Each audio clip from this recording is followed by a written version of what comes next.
There we go. We are Yay! live. Yay! Hey. So have you rescued the parents? Are they good? I've rescued the parents. Yeah.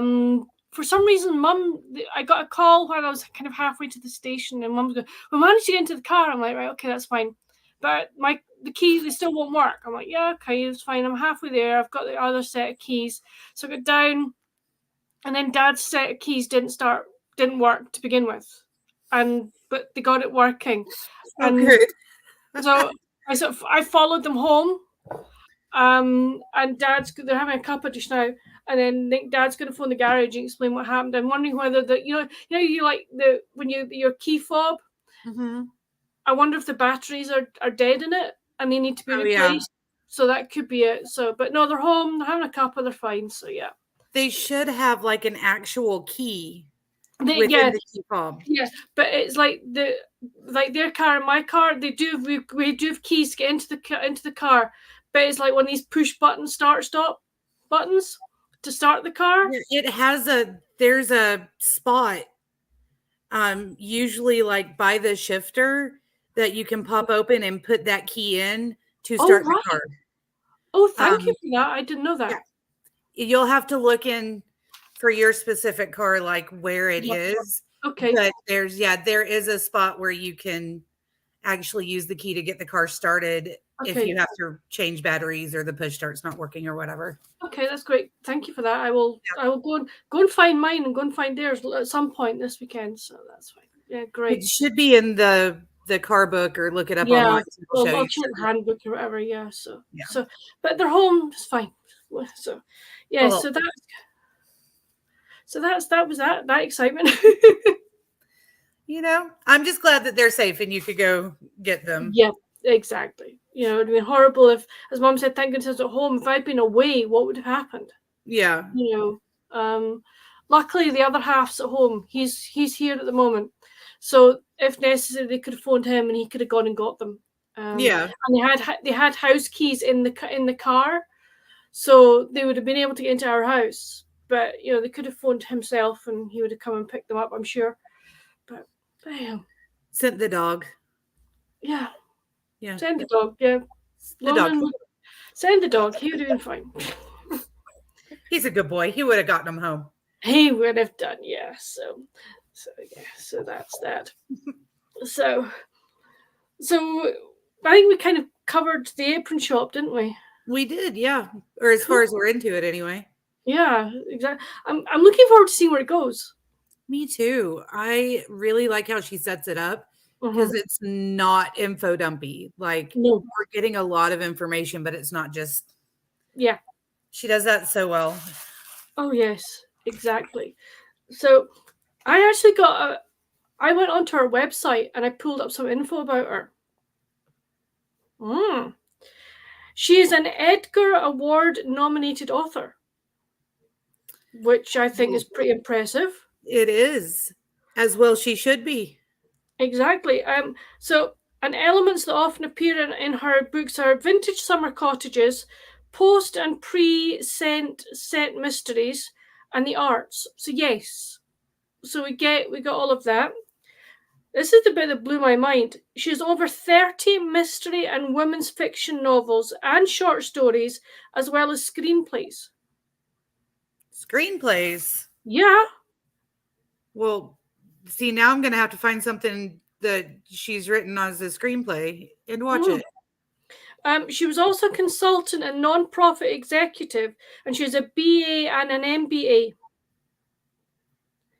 She was raised in Maine, but spent some of her formative years in England and France. I wonder if Cambridge has featured in her life. I would imagine so. She seems to know it so well. Or, I mean, I would imagine. I haven't gotten to go there yet. One of these days, I'm going to come see you, and we're going to go to Cambridge. Yeah, we've got a lot of places we need to go to when you come over. We're just making a list. It's fine. It's fine. We'll get there. Cambridge and Bath, I think, are the two top ones at the moment. Am I right? Yes, definitely. And I was looking at what I would need to do to teach in Scotland. It's a lot. Yeah, you'd have to do a 1 year. Yeah. at Moray House, which is in Edinburgh, or you could do Jordan Hill in Glasgow. So yeah, you do that. But what I would say is that over here, when you get a job as a teacher, it's basically until you decide you want to change. Okay, you're not spending each year going, oh, I need to make sure I'm doing X, Y, Z, and you have all this pressure on you. That doesn't happen here. And also, if I know you've been having problems with various things, like if the kids are ill or you're ill, nothing like that. If your kids were ill, it'd be like, okay, fine, we're getting a sub in. That's fine. You've just left us the work to do. That's great. No problem. Come back when the kids are better. No like hassles. They don't come back and say, oh my goodness, you had to have a surgery and you were out for a month, so it's been gone too long? No. Oh, well, that's nifty. Yeah. Didn't know that was a thing. Yeah. When I checked, like, if you are certified in America, you have to have work visa, passport, all that jazz. Yeah. And then you have to have a job already. You have to have a job offer for them, and then they'll bring you over and you do like some classes. Yeah.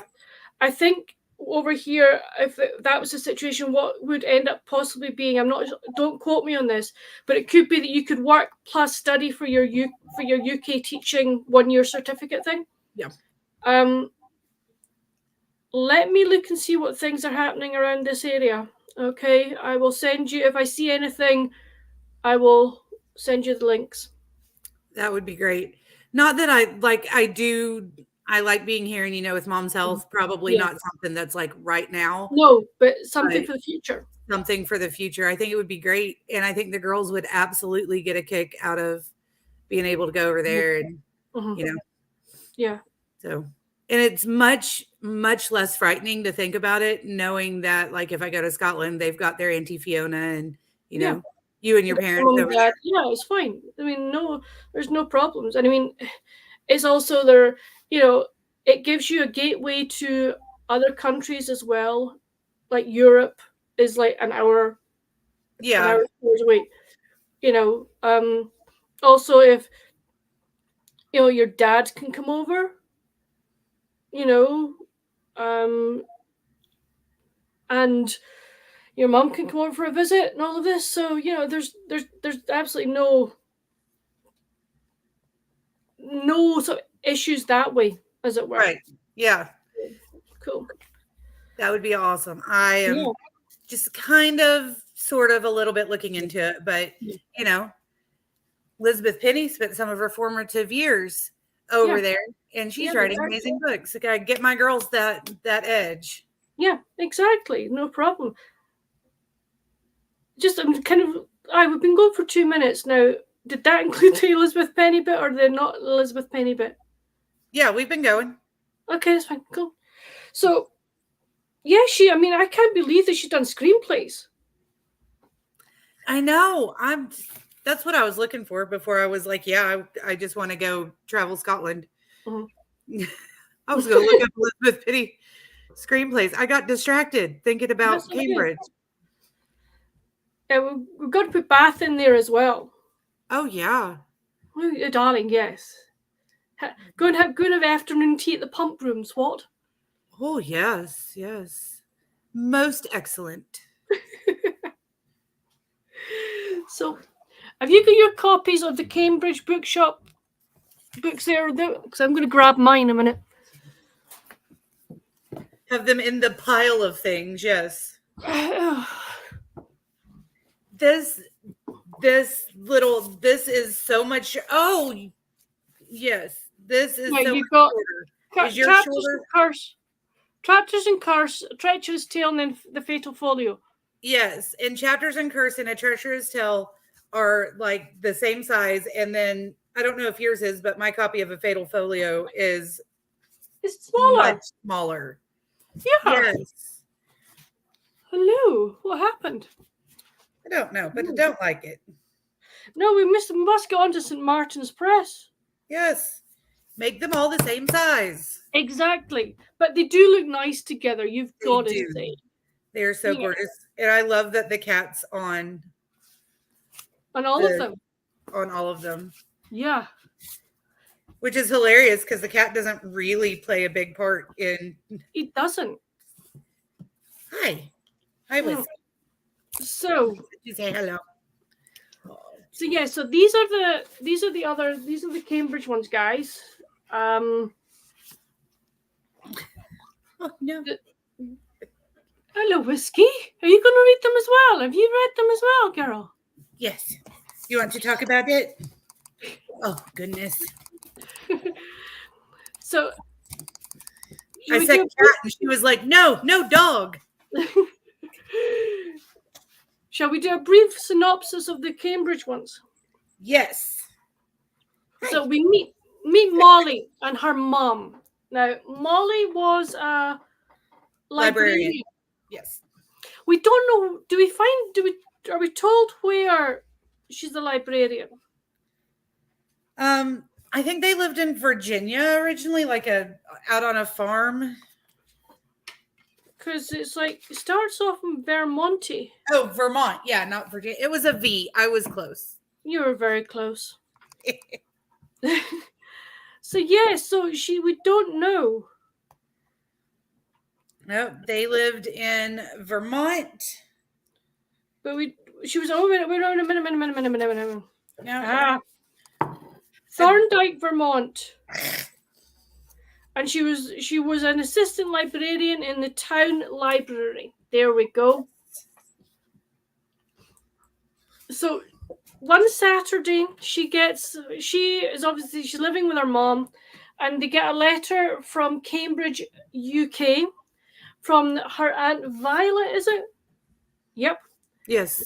Saying that she needs help in the family bookshop called, I love this name, Thomas Marlowe, Manuscripts and Folios, and is one of the oldest bookshops in Cambridge. I wonder if it's a real shop. Well, Thomas Marlowe was a real guy, so yeah, exactly.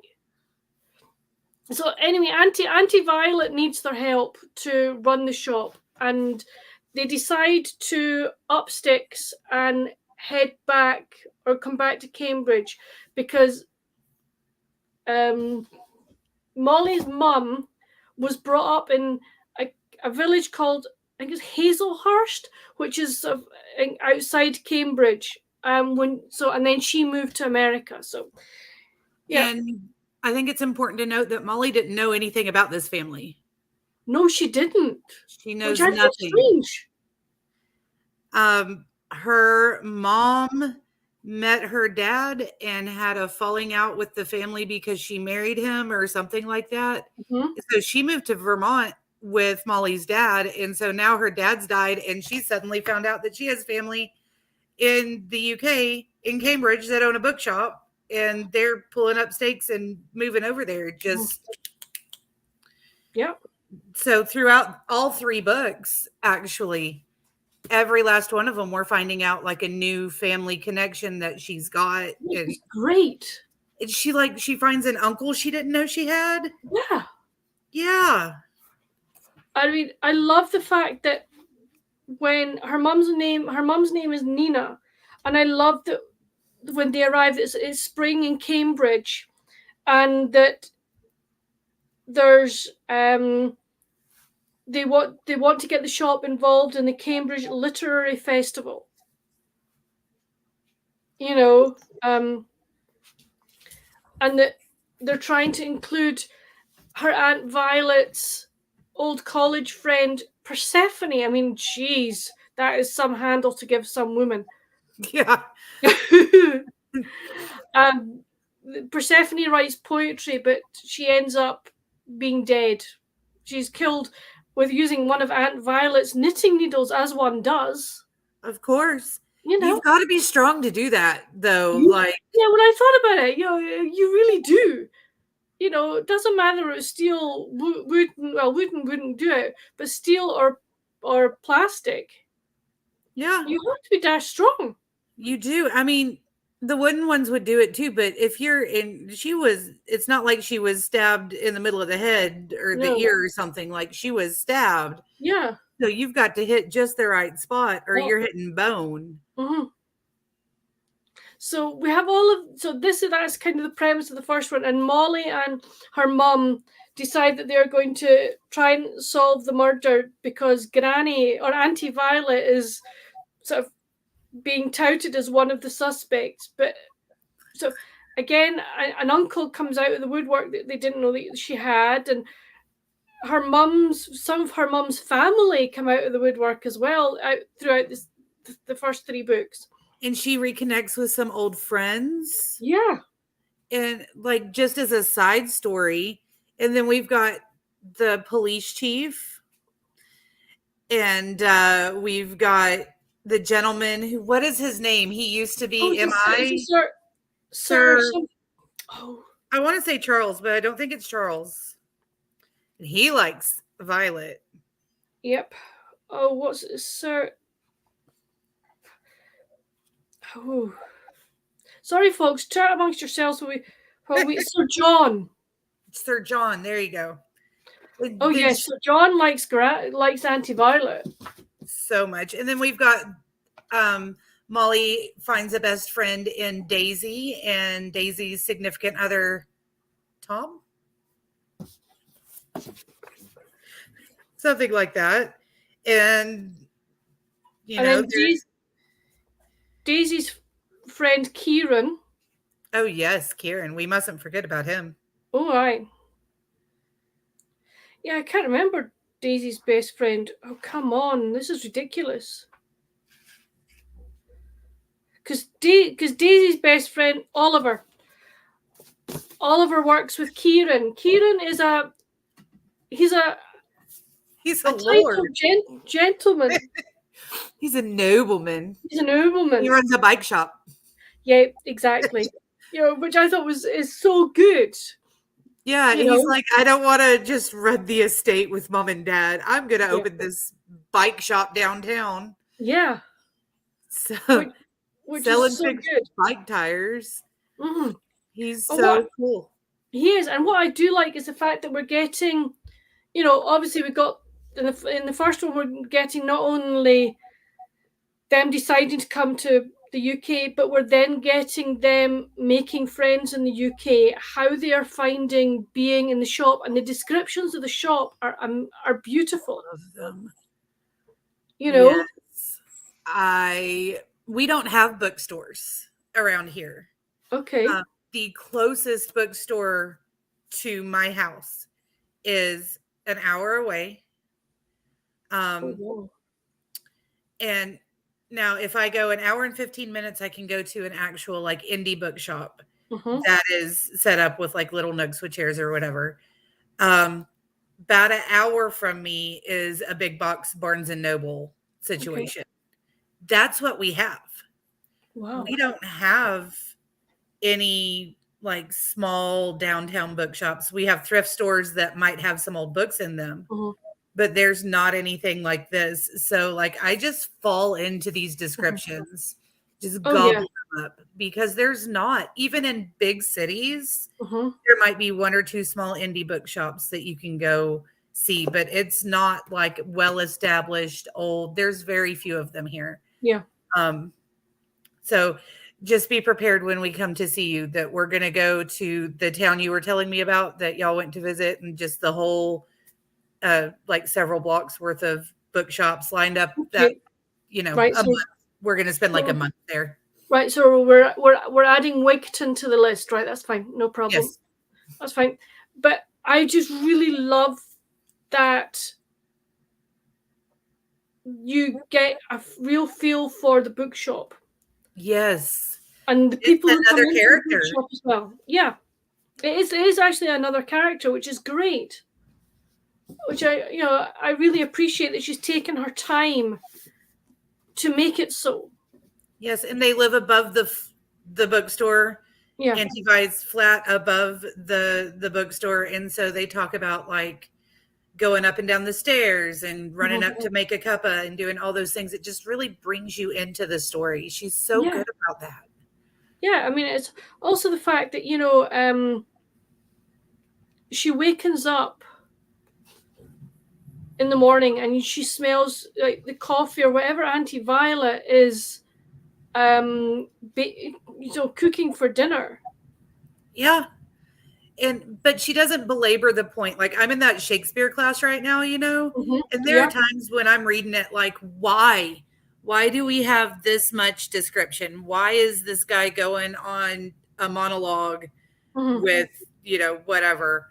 Then, and as much as I love J.R.R. Tolkien, we don't need 100 pages describing a tree.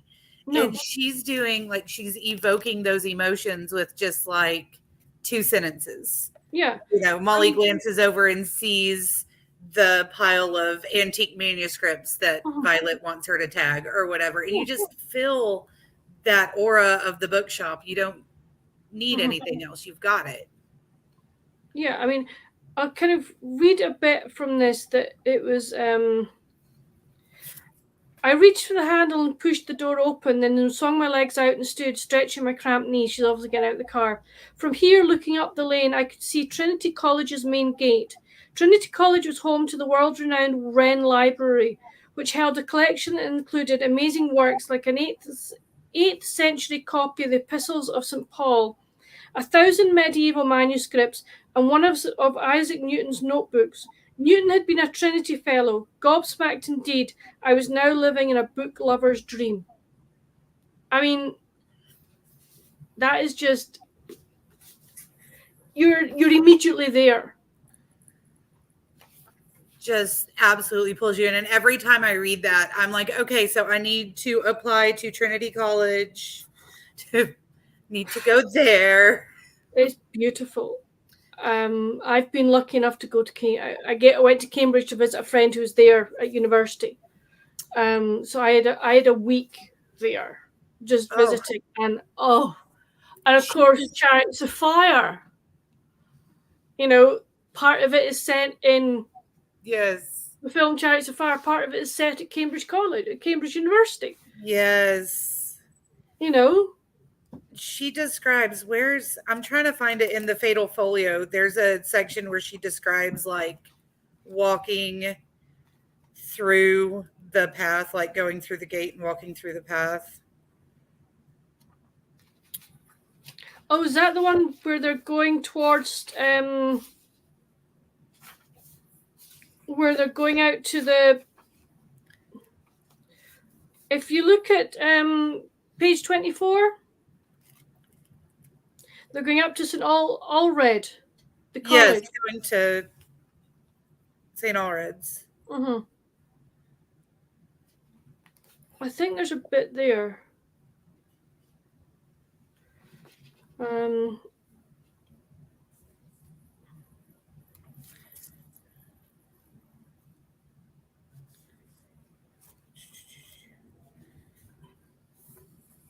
Or is it page 20?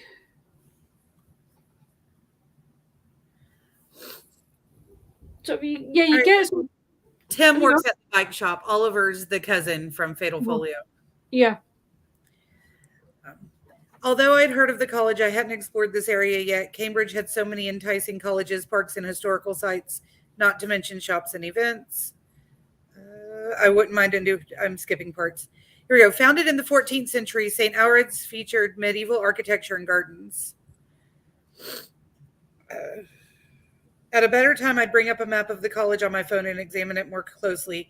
Cambridge colleges were like worlds unto themselves, with classrooms, lodging, dining facilities, libraries, and more tucked behind walls.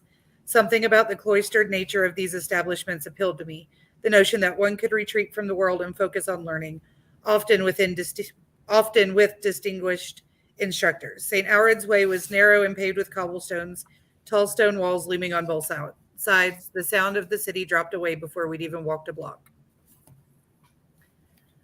Those descriptions, just peppered through between conversations, sentence here, a couple of sentences there, and it just grows around you. As carrying on from that, only an occasional pool of yellow light from a lamppost lit the way. Beyond the walls, bare branches swayed and rattled in the cold wind. you're immediately there. Oh, absolutely.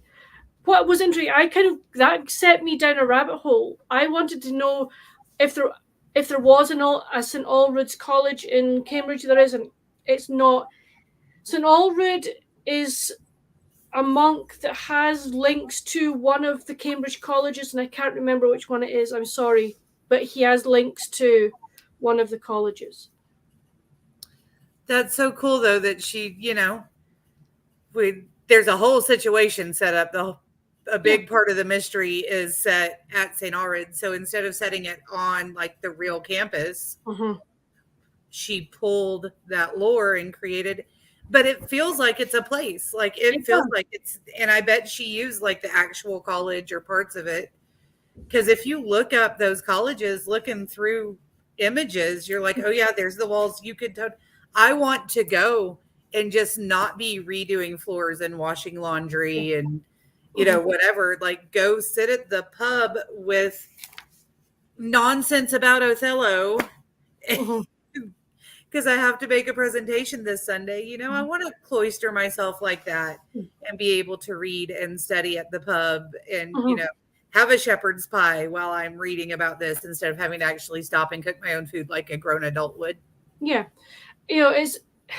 I think that she does such a good job of just drawing you so into the place and, as you say, giving such great descriptions of the world around. And then in the Fatal Folio, which is her newest one, we're looking at a murder that happens at St Allred's, but it's to do with a folio that is found in Kieran's parents' library. And what I loved about this, was the library had a secret room or storeroom behind which was a secret staircase up to a room. I was like, yes, please. I want to go there. Yes. And they didn't know it existed. No, that's what I loved. No idea. And the other thing that was good with the Fatal Folio is you actually get the story of the Fatal Folio as part of the story. Yes, I loved that. I also loved when they discovered the tower room. Oh, there's the desk that's been untouched, so there's a layer of dust on it, and she's looking at it, whatever. And then there's like a chaise long, whatever. There's a couch over there, and somebody tries to sit on it, and is like, "Oh, it's been sitting there for like 200 years. Nobody knew that this room existed." You sit on it, and she described, it's hard. Puffs of dust are going everywhere. There's straw sticking out of it, and I just like that was hilarious.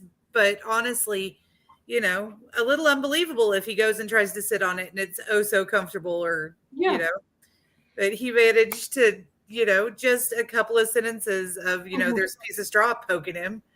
Yeah. It's great. I mean, the other thing I like about in the Fatal Folio is that she is cataloguing the entire library for Kieran's mum, Lady Asher. And it was like, what I liked about it was she says to George, who is one of her friends, "Can you bring me that copy of Wuthering Heights?" I finally said. "I need to get something done today, or at least try." And then she's like, "With a thrill to handle such a rare and beautiful book, to think of the history behind it, the quest of Emily and her sisters to get something published. It hadn't been easy. Charlotte's first book, The Professor, wasn't published until 1857, but their work had left a lasting legacy. A copy like this had sold more than a decade ago for over $100,000. You're getting tidbits like this of what is in Kieran's mum's library." And I'm like, oh. Yeah, they didn't even know, like, she makes comments like, I bet they don't even know that this book is in here because it hasn't ever been cataloged. And she's handling the things and she's like, this is the first edition. Like, she freaks out about it. Yeah. And Kieran's like, yeah. It's been there since it was first published. Like, it's not a first edition because we found it and bought it for a gajillion dollars.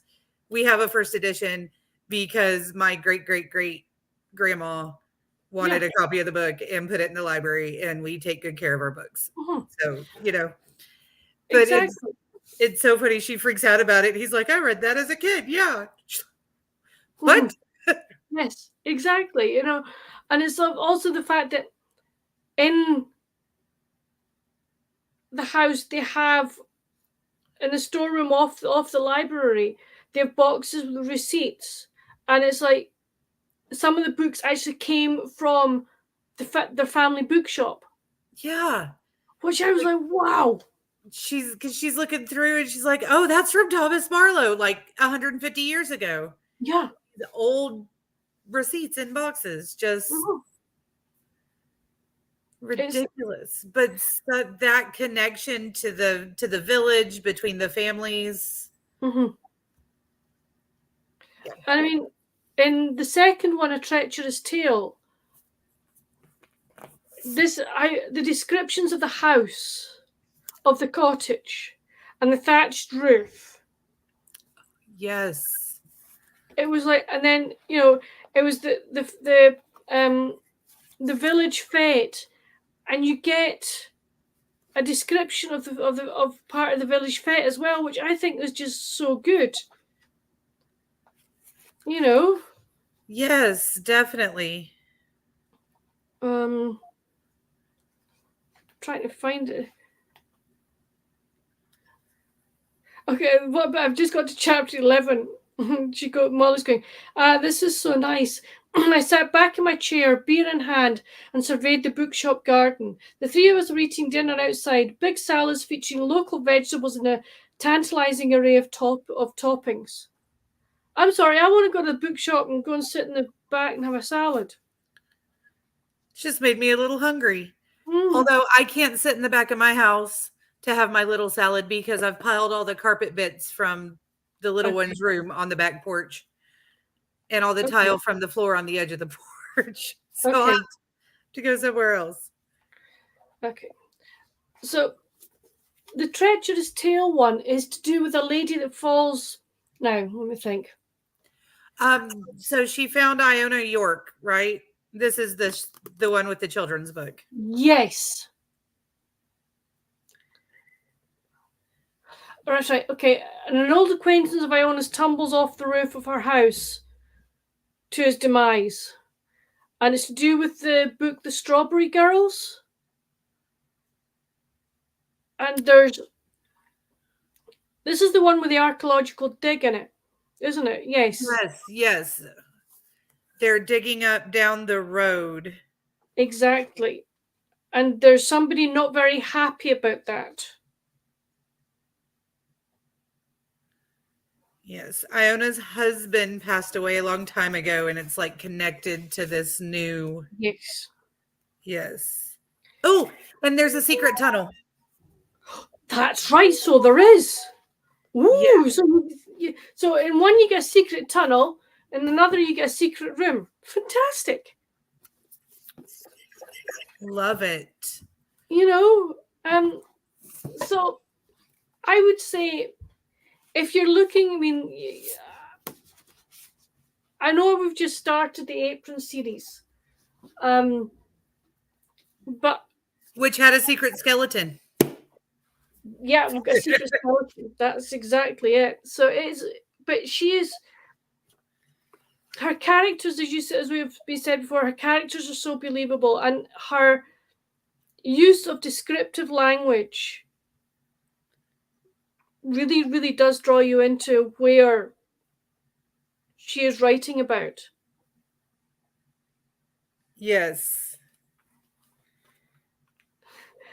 You're looking for something. I can tell by your face. You're going, where is that bit? No, I can't find it, but I just found the part where Kieran meets. So Molly's got an uncle, and Molly's uncle is married to Janice, who is a right cow. We do not like her. But as I was looking, I was trying to find the bit at the end, not at the end, but like towards the middle of Chapter and Curse. because I don't remember that she finds any like secret rooms or anything, but No. she's talking about like stacks of books in like this back storage room that they have to go through. And I was just going to read the little description, but what I found was Kieran is coming in, and she says he looked scrumptious, as Daisy might say, dressed in slim black jeans, a blue button down, and a tailored tweed jacket. His curls had been tamed, but his chin still had a hint of scruff. Yum. You look lovely, Molly, he said, advancing across the room. And thank you, so do you. I tossed my hair, feeling flirty. I'm looking forward to dinner. Aunt Janice was quite frankly gaping. Kieran Scott? Her mouth flapped. I know your mother. Her incredulous glance at me plainly revealed what she was thinking. How did her pathetic niece end up with someone like Kieran? You do? Kieran asked politely. What's the connection? Your mom and I are in the garden club together, Janice said in a furious rush. I'm Janice Marlowe, Molly's aunt. We live in Hazelhurst, right in the village, the enormous thatched cottage. It's listed, one of the oldest buildings in town, right up there with the manor. Nice to meet you, Kieran said, cutting off the flood. Are you ready to go? Hate to rush, but we've got reservations. Yeah. Janice is just like. Aunt Janice is kind of one of those people that has, shall we say, notions above her station, as it would be put. I do believe she does. And she's full of her own importance. Yes. And make sure everyone knows it. Oh, absolutely. It's very loud. Mm-hmm. So, and what we will say is that there is book 4 of the Cambridge Bookshop series is called Madrigals and Mayhem, and it is published on the 26th of November. Will Beth and I be reading it together? Yeah. Yeah, of course. Exactly. So, but that, what I did. Do we know what it's about yet, or have they just released the title? I don't know. Hold on. Are you looking it up? Yes, I am. You look up. My fingers are too fat for this. Okay.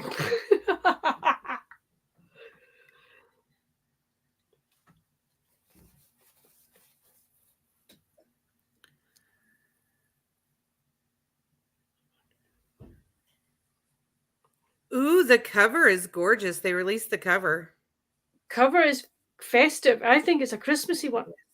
Oh, Molly Kimball finds that even the holidays can come with a healthy dose of mystery. Okay. That's what it says. Hold on. Give me more.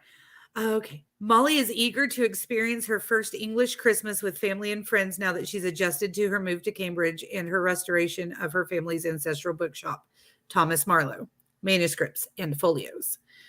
When local toy shop Pemberley's Emporium reopens, Pemberley's Emporium reopens, Molly is excited to meet the new owner, Charlotte Pemberley, who is determined to make the toy store a success after unexpectedly becoming her grandfather Arthur's sole heir. Arthur's new wife, Althea Winters, and her unpleasant family loathe Charlotte for inheriting what they believe was theirs and have set their sights on valuable Madame Alexander doll that's gone missing. When Althea's grandson is poisoned by cakes from tea and crumpets, Charlotte becomes the top suspect. Molly believes Charlotte was the intended victim and investigates the Pemberley's home, only to discover Arthur had been murdered. Oh, wow.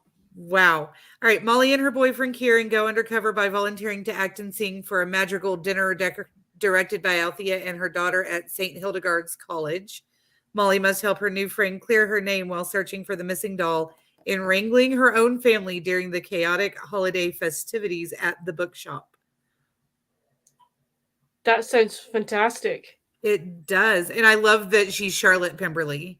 Oh, yeah. I mean, Emporium, just you'd as soon as I was like, oh, come on, are we going to have a Darcy moment? You know what? We might end up with Kieran going a little Darcy somewhere in there. Well, I feel like we might have to. That would be good, wouldn't it? It would be very well for me. It would be very nice for me.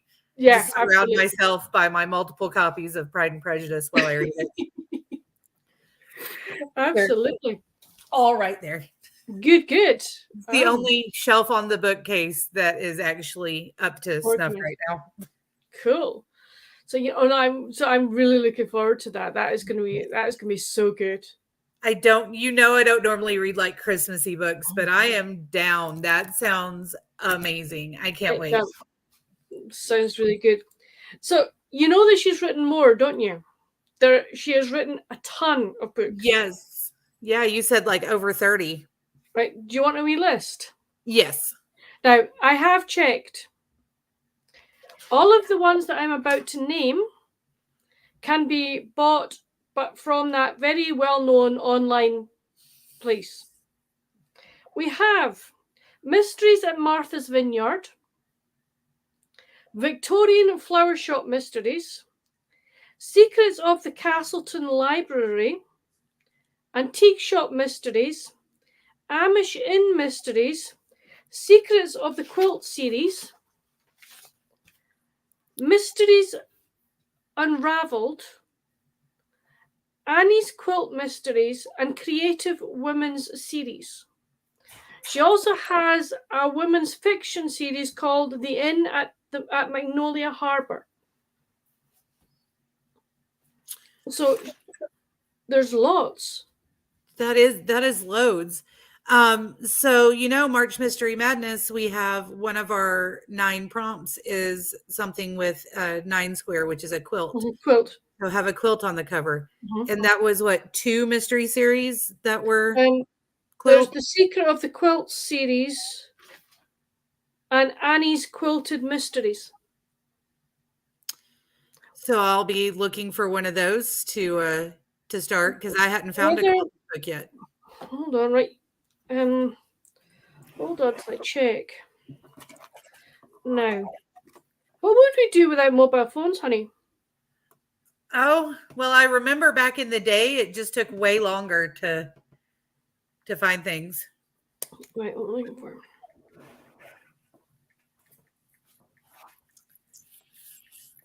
Of course, when those first cell phones came out, we didn't get to be smartphoned.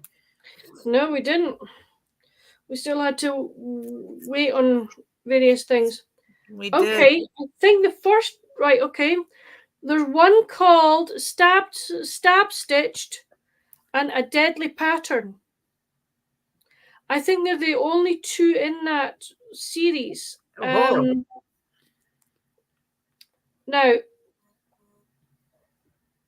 I won't be able to get it until the end of, but I'll read you, right, the Stabbed one.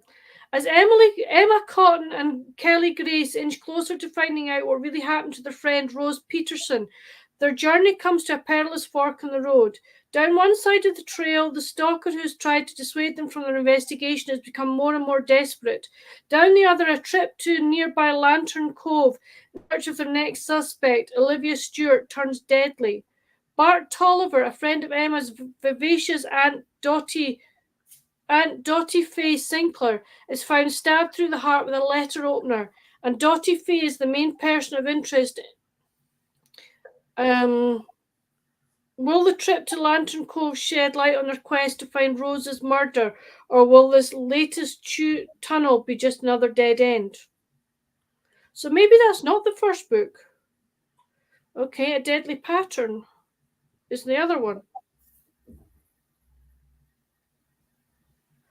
Okay, no, this must be the next one, because it says traveling to Arizona in the search for the next suspect in the death of their good friend Rose. They find Dakota Longborn, a Native American guide and interpreter from Sedona. Perhaps Dakota is also the culprit who has been trying to thwart the investigation and will stop at nothing to force Emma and Kelly off the trail. Ooh.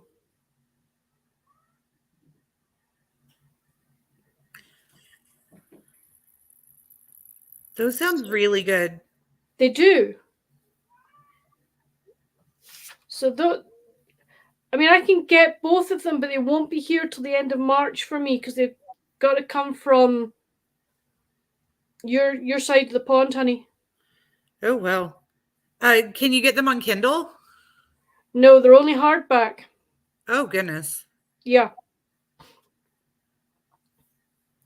So I think her like this those other series I was mentioning, they are all available on Kindle. I don't know if they're not published, I don't think, by, should we say, publishers that are well known, like the sort of the ones we've been reading are St. Martin's Press. Right. So.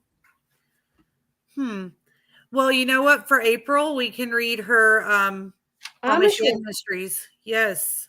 Yeah, I'll try. I'll have a look at tonight and sort of see what I can.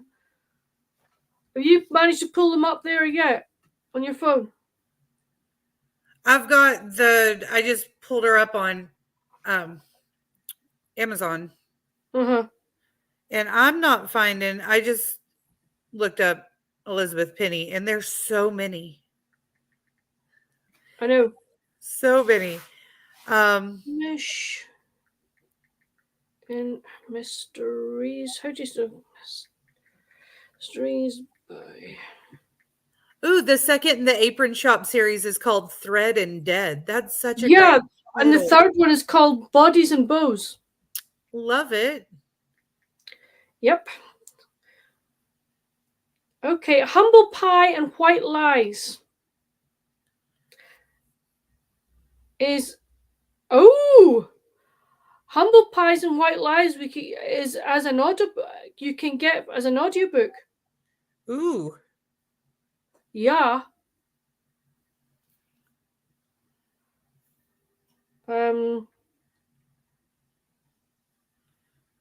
It was published. Publishers are called Annie's. I don't know who they are. Okay. Right. Synopsis sounds quite good. Thanksgiving is only a week away, and Liz Eckhart plans to make a delicious home-cooked feast for her guests at the old mansion inn, while she revels in the holiday festivities in Pleasant Creek, Indiana. Residents eagerly await the pumpkin pie bake-off, and the national spotlight will shine on their small town when the event is broadcast on popular TV show. Mary Ann Byrne, Liz's good friend and fellow Material Girl, is expected to win the pie contest, but one of Liz's guests is also a strong contender. With the cameras rolling and everyone in town watching, the judge tastes the final round of pies, but when she takes a bite of Mary Ann's pie, she chokes and collapses to the floor. Someone poisoned Mary Ann's pie, and Liz and the other Material Girls quickly set out to find out the culprit, but who would want to harm the judge? As they desperately search for answers, they discover numerous secrets and lies, old high school conflicts that have never been resolved, and simmering resentments ready to boil over.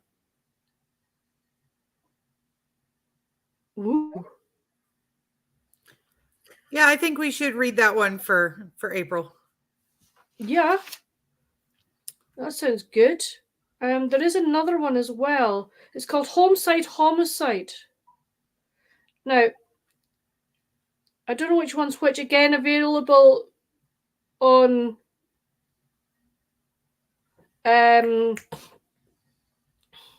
Audible. This one's set in the summer, and it's to do with arts and crafts fair.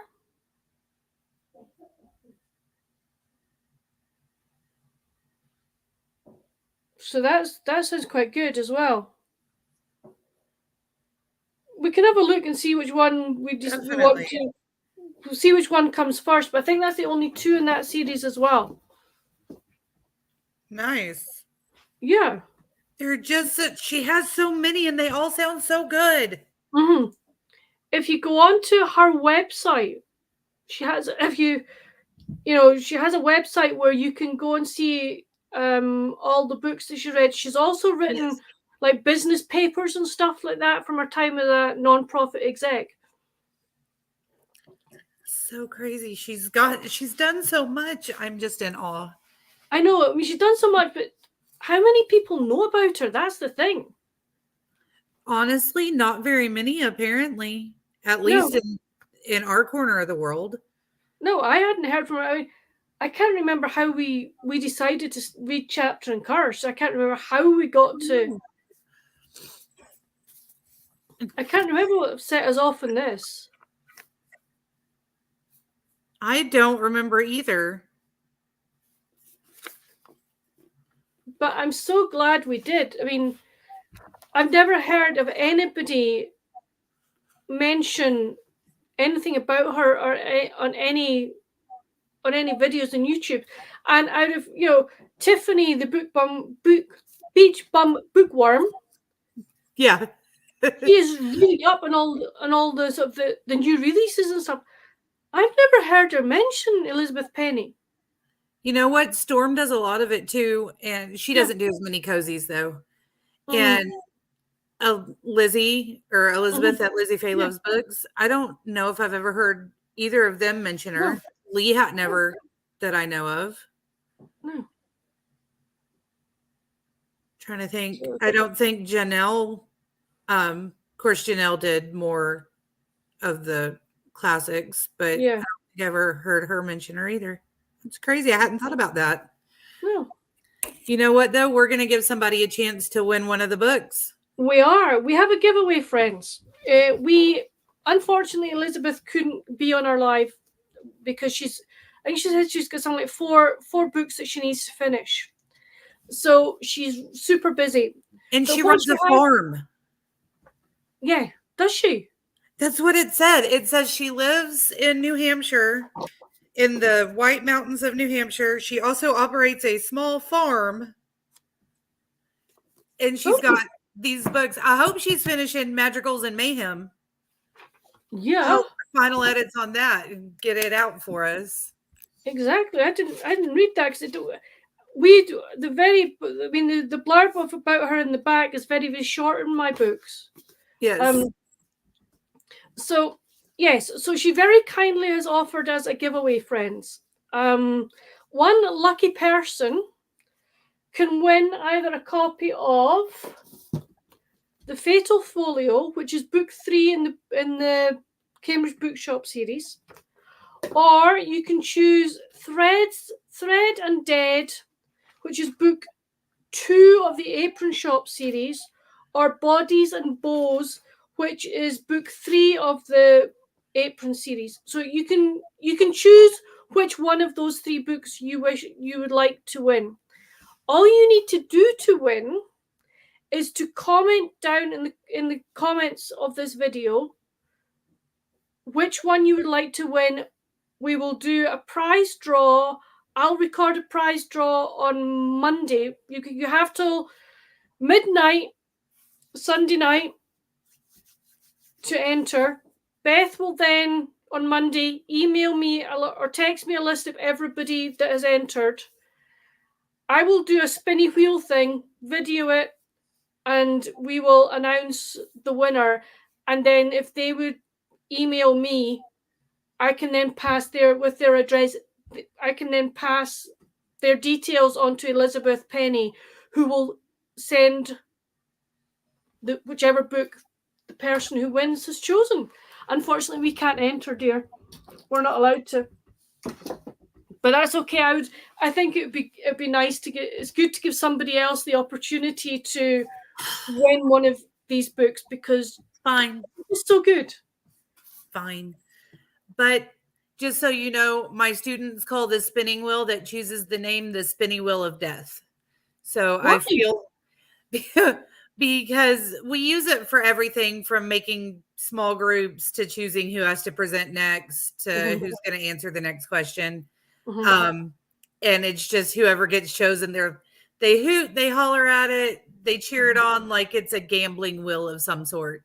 Okay.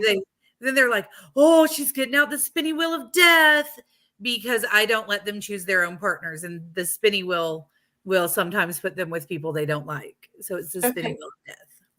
So do we not do a spinning wheel then? Do I just... I think we should do the spinning wheel. I feel like it's very apt for choosing who wins one of these. Exactly, yes. I think it's a good deal. Yes, exactly. So that's kind of our giveaway, friends. Hopefully you will enter. I hope so. Yeah, I'd hate for us to for Elizabeth to say, I'll give you this, and it's like Fee and Beth name-mates that nobody enters. If nobody enters, we'll just randomly choose, we'll make somebody up. Yeah. Yeah. Your other half needs a copy of the book, right? Yeah, he could, but I don't know. I don't know if he'd read it. Do you know that? I really don't know. He does like mysteries, but he likes his, shall we say, more gritty. Oh, he's more You hard know, boiled. in a way, but he's not also this. Oh gosh, you're now going to go what? He's not that much of a reader. It's fine. Yeah, I still like yeah. him anyway. He's fine. Thank you. And there's no point in my parents entering because they can just read my copies, so Yeah, that's fine. they just take it. Yeah. Would your mum or dad? They'll just take my copy. So come on, guys. We need you to enter. It's up to y'all. Make us look good. Yeah, please make us look good. So would really prefer our favorite mystery author not to be upset with us. Oh, absolutely. You know, and hopefully, maybe if we're really good, I wonder if we could persuade her, if we sort of speak to her now, if we could persuade her to come and do a live in November for the release of Magical Mayhem. Yeah. Oh, maybe. I bet she's probably solidly booked, but it never hurts to ask. Well, I can always ask. Yes. She might be able to come on maybe in December. Yeah, which would be fine. Yeah, for sure. Give us some time to read the book. Mm-hmm. I've pre-ordered it, so I tried to pre-order it from Waterson's. It's not showing up on UK systems yet. Oh no. Well, it showed up on my system. I just pre-ordered it. When I looked it up, it was like, would you like to pre-order it? I went, yes. I may just do that. Did you order it from that online place? From that one online place, yes. Yeah, I think I may actually pre-order from that one online place as well. So I'm guaranteed to get it, because sometimes getting books from... I don't know how guaranteed to get it you are. Oh yeah. Considering. It's not actually, I have to say, Waterson's are very good, but what I am finding is that to get any American authors that I want to read, Waterson's don't always get it. They don't always have the resources to do so. And, even things like, I know this is going a bit off chat, but even things like, shall we say, Jill Shalvis, Susan Mallory, Debbie Maycomer, it is really, really hard now for Waterson's to actually get their books. Yeah. Sometimes, it will take, I will have to wait a couple of months. It will, like Susan Mallory's book, her newest one has been released in USA about a month ago. We still don't have it over here in the UK. We don't get it till July or August. Well, see, I know that happens sometimes for us, where UK authors that I enjoy, like it'll release in the UK and then it takes like 6 months for us to get it. But I figured that was just because we were backwards. No. So there must be something about, That's strange. Because some of the books we can get right away. Yeah. Like they'll release in the UK and the US at the same time. So I wonder if it's the publishers. Might be. So I'm hoping that I will definitely go and pick up. I'll go and order tonight Madrigals and Mayhem, so I definitely know I get it. Did you happen to have you been in Barnes and Noble recently, and if so, have you managed to sort of see if they stock Elizabeth Penny on the bookshelves? I have not. Okay. I have not been to a Barnes and Noble in almost a year. Okay. I mean, I don't know. I mean, it's like, I don't think I would actually suggest to Waterson's that it would be a very good idea to start stocking some more cozy mysteries and to put Elizabeth Penny on the shelves. Yeah, definitely. Especially like the Cambridge Bookshop mysteries. Yeah. Like those, I bet would be very well received. I think they would.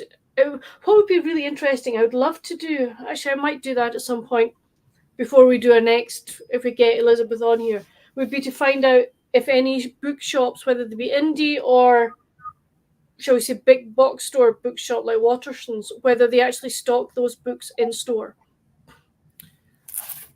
Would be, I don't know. I know that the Burrowing Owl, which is the indie one that's a little over an hour from me, they didn't have it, but they have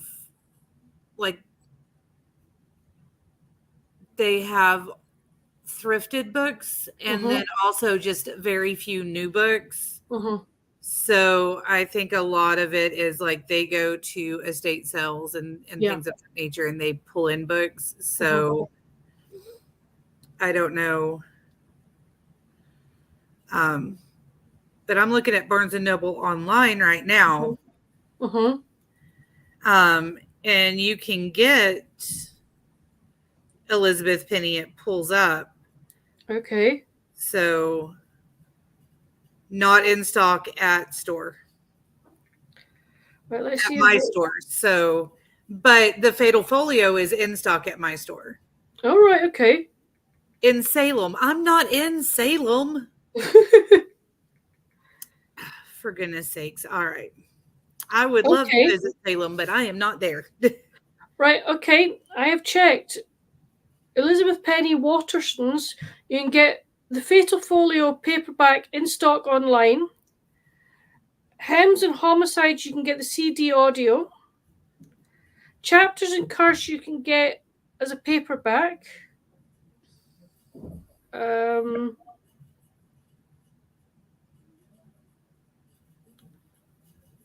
But that's kind of it. So obviously not stocking. So I think I shall go and have a wee word with my friends at my local Waterstones and say, guys, you really need to start stocking this lady. So the only one available at my local Barnes & Noble in Amarillo is A Treacherous Tale. The rest of them you can order online and either pick up at the store or have sent to you. That's good. But they only are listing the Cambridge Bookshop series. And then, well, no, they've got Thread and Dead listed. Okay. And Hems and Homicides. So Cambridge Bookshop and then the Apron Shop Mysteries are the only ones they're listing. But they also have, it's called Cozy Case Files. Okay. And that is, it's a cozy mystery sampler. And there are multiple volumes of it. And so this is the beginnings of 7 charming cozy mysteries. Okay. All by Elizabeth Penny. So there's like I clicked on the 13th edition of it. So it's got the latest cozies, like the beginnings from the latest cozies by Ellie Alexander, Donna Andrews, MC Beaton with R.W. Green. See, MC Beaton's another one that I haven't heard a whole bunch about, but I enjoy. No, she's written. She does Agatha Raisin, doesn't she? Yes. Now, wait a minute. Now, did she not also do Hamish Macbeth? Oh, I have no idea. Wait a minute till I find out. I mean, this also has Jane Cleland, Jess Dillon, Elizabeth Penny, and Diane Kelly. And Elizabeth Penny is in like several of these because I looked her up, and it's Cozy Case Files with Ellie Alex, Celeste Connolly, Elizabeth Penny, Kate Conti, Diane Kelly, Ellie Alexander. So some of these are ones that you just hear a lot about. And then you don't hear so much about the rest, but she's in several, and you can get those in ebook format to read just the first of several. So, side note, MC Beaton, yes, she did do Agatha Raisin, but she also did Hamish Macbeth. And Hamish Macbeth is a Scottish PC up near Ullapool in the Highlands of Scotland, and he's a wee white, if I'm right, a wee white Cairn Terrier dog. I am going to have to look that up now. The BBC made an adaptation of some of the books, and Robert Carlyle, the famous Scottish actor, Robert Carlyle. He plays Hamish Macbeth. Okay. Well, I'm going to have to find it. It makes me so upset because there are so many shows I want to watch that you get, and then I try to find them and I can't watch them. Okay. Or when I get to watch them, it's several years later and I don't have all the series of them. So like what's it called? Derby Girls? Is that what it's called? I think it's called Derby Girls. Anyway, it's a show about Irish girls. Yeah. We finally got season 3 like last year. And then they were like, oh no, you just have to wait. But we got the first season and then the second season really quickly. And then series 3, it was like 2 years before they released it to come over to us. There are movies that I'm like, I've watched. I've seen them. I want to watch them again. I cannot watch them on streaming. Oh, nightmare. Yeah, we can watch Monty Python. Like all of them have been released. Yeah. So I can watch as much Ministry of Silly Walks as I want. But, you know, some of the other stuff. And there are shows that I used to watch. So PBS is our local access station. And like late night PBS used to be BBC shows. Yeah. So I could watch,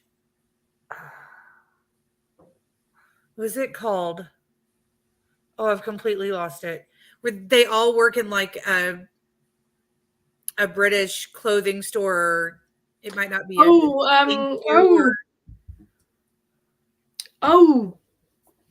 Yes, I know the one.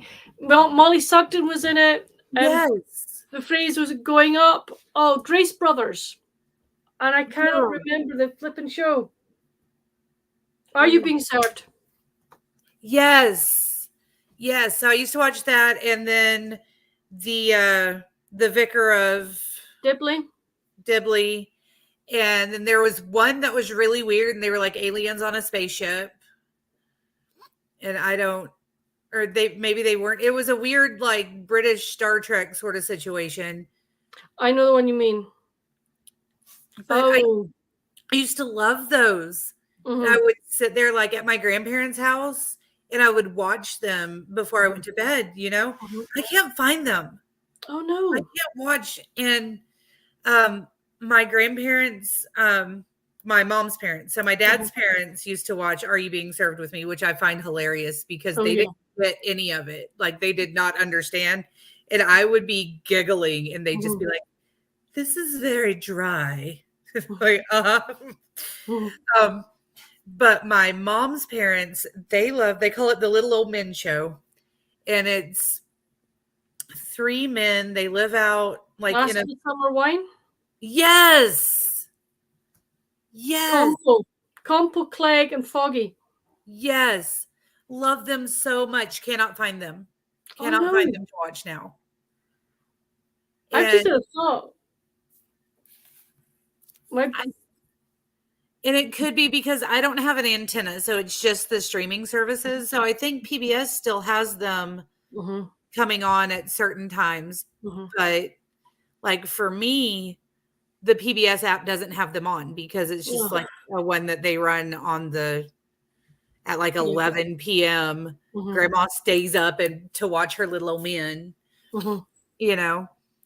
And even if I get the BBC streaming network, they're not there. I can't find them. Oh no. So I have to just look on like YouTube to find clips of things, and it makes me so mad. Just thinking, if Elizabeth Penny is a screenwriter, wonder if she's going to screenwrite the Cambridge Bookshop series. Oh, I hope so. That would be superb. Oh, that would be good. That would be so good. If she does, I've never acted, but I will be Molly. Like I will put myself forward. I could come be Molly or Daisy. I'll be a dead body. I don't care. I'll just be in the crowd. I'd be quite happy. I'll come into the shop and we'll just be extras. Tapa and read books and then we nook and yes. Yeah.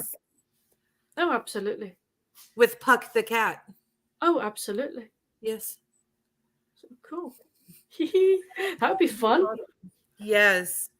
All right. I am starting to get very hungry, and we have been on Yep. this for over an hour. I So know. are you I ready to? think we should go I'm on pretty live. sure y'all need your dinner soon too. Yeah, absolutely. But as we say, folks, please come and ask us any other questions in the chat in the description down below. Come and enter the giveaway. Yes, enter the giveaway. Let us know. Do you want a Fatal Folio, which is book 3 in the Cambridge? Yeah, book 3 in the Cambridge Bookshop Mystery, or do you want Thread and Dead, which is book 2, or Bodies and Bows, which is book 3 of the Apron Shop series. So come chat with us and tell us what you want to win. And we will announce the winner, or Fiona will announce the winner on Monday. Yeah, I'll put a video out Monday, probably Monday evening, UK time. So once Beth has told me who all has entered. But so we need you to enter. So I can tell her please enter. Who to put on the spinning wheel. Yeah, exactly. I mean, it'll be really sad if we've only got one person in the spinning wheel, but we can still make it go spin. We can still make it go spin. Exactly. Yes. So, but thank you all for watching. We hope you've enjoyed. I've definitely enjoyed this chat. I hope you guys have as well. Like we said, enter, but also come chat with us about the books, about Elizabeth Penny, whatever. Exactly. I will. We must do this again about another book. Yes, we should definitely, and we will continue buddy reading all the Elizabeth Penny. I think we'll be buddy reading until the end of time. I think we will do, and if we read everything she's read, and then we decide we'll choose somebody else. Well, hopefully we get everything she's read done, and then she puts more stuff out. But exactly, superb. Yeah, I think it's a good plan. We'll just keep her around. Exactly, good idea. All right. Well, we will talk to you again soon. And until then, stay safe and go read some Elizabeth Penny. Exactly. All right. Bye. Bye.